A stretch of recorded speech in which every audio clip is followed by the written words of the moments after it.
BNP একমাত্র পারে দেশকে দুর্নীতির রাহুগ্রাস থেকে মুক্ত করার জন্য। বাংলাদেশের মানুষের সিদ্ধান্তই আমাদের প্রথম এবং শেষ সিদ্ধান্ত। প্রিয় 16 বছর যখন আমূল নির্বাচন হয়েছিল, আমরা এবার করতে দেব। এবার হচ্ছে জনগণের পালা। জনগণ এবার সিদ্ধান্ত নেবে তারা কি করবে।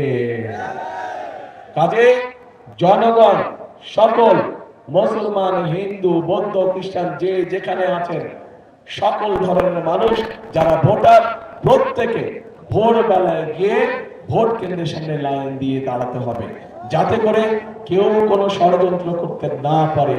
সতর্ক থাকতে হবে। আজকে থেকে প্রায় 2.5 বছর আগে যখন স্বৈরাচার এই দেশের মানুষের কাঁধের উপরে চেপে বসেছিল, সেই সময় বিএনপি সংস্কার প্রস্তাব দিয়েছিল দেশের মানুষের সামনে। 31 দফা সংস্কার প্রস্তাব, মনে আছে? অন্তর্বর্তীকালীন সরকার আসলো, অন্তর্বর্তীকালীন সরকার এসে তারা একটি সংস্কার কমিশন করলো এবং বাংলাদেশের প্রায় কম বেশি রাজনৈতিক দলগুলোকে সেখানে আহ্বান করলো। আমরাও গিয়েছি সেখানে, আমরা আমাদের সংস্কার প্রস্তাব আমরা দিয়েছি এবং মোটামুটি ভাবে সংস্কার প্রস্তাব যেগুলো আমরা দিয়েছি, যা আমরা জনগণের সামনে অনেক আগে উপস্থাপন করেছিলাম, সেইগুলাই কম বেশি ভাবে তারাও দিয়েছে। হতে পারে কোনো কোনোটি ব্যাপারে আমাদের সাথে কিছু কিছু ডিমান্ড আছে, কিন্তু আমাদের সাথে যদি কোনোটির ব্যাপারে ডিমান্ড থাকে, আমরা কোনো লুকো ছাপা করিনি।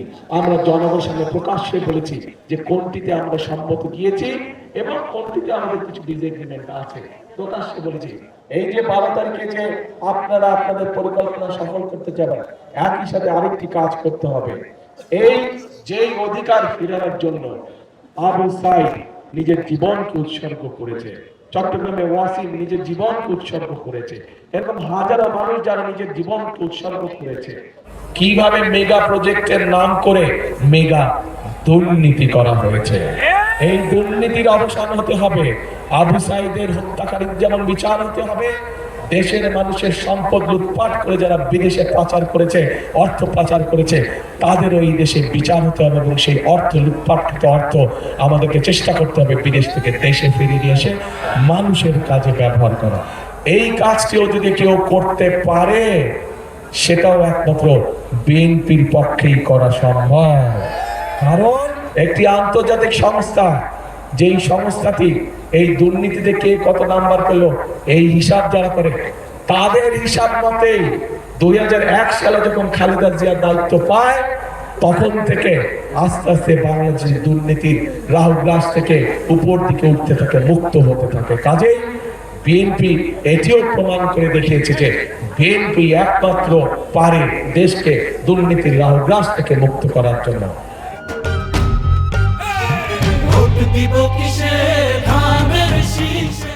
একটি দল আছে, সেই দল বিএনপি সম্পর্কে মিথ্যে কথা বলে যাচ্ছে কয়েকদিন ধরে। তাদের 2 জন সদস্য 2001 থেকে 2006 পর্যন্ত আমাদের সাথে সরকারে ছিল। তাদের মানুষ যদি ভালোই হয়ে থাকে, তাহলে বিএনপি যদি খারাপ হয়ে থাকে, তাহলে তারা ছিল কেন আমাদের সাথে পুরো 5 বছর? আমাদের শক্তি হচ্ছে বাংলাদেশের জনগণ। আমাদের শক্তি যেহেতু বাংলাদেশের জনগণ, সেই জন্য বাংলাদেশের জনগণের কাছে আমরা ফিরে যেতে চাই।